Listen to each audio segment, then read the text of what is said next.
Hello viewers, Siragadikka ஆசைன்னு பிரமு முத்து மீனா சொன்ன விஷயத்த நினச்சி ரொம்பவே கவலைப்பட்டுக்கிட்டு இருக்காங்க.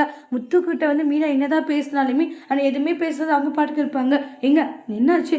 நானும் பார்த்துக்கிட்டு தான் இருக்கேன். ஏதோ ஒரு மாதிரி டல்லாகவே இருக்கீங்க. அதெல்லாம் ஒன்றும் இல்லையே, நல்லா தான் இருக்கேன். என்னாச்சுன்னு மீனா, நீ சொன்ன விஷயம் என் புத்திக்கு நல்லா உரைச்சிருச்சுன்றாங்க. இனியாச்சு என் புத்திக்கு ஏற்ற மாதிரி நான் நல்லா இருக்கணுன்றாங்க. நல்லா சம்பாதிக்கணும். இங்க நான் என்ன சொன்னேன்றாங்க. இல்லை மீனா, நீ கரெக்டாக தான் மீனா சொல்லியிருக்க. நான் தான் முட்டாள் மாதிரி இவ்வளோ நாளாக எல்லாருமே நம்பிக்கிட்டு இருந்தேன்றாங்க. நீ கூட வந்து ஒரு வார்த்தை சொல்லிட்டலன்றாங்க. இங்க என்னாச்சுன்னுவாங்க.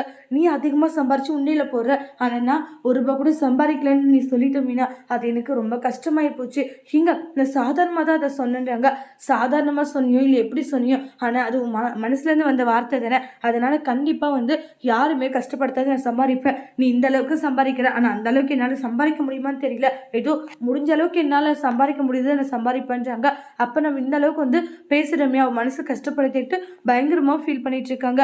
சாரி என்னை மன்னிச்சிருங்க அப்படின்ட்டு மீனா முத்துக்கிட்ட மன்னிப்பு கேட்குறாங்க.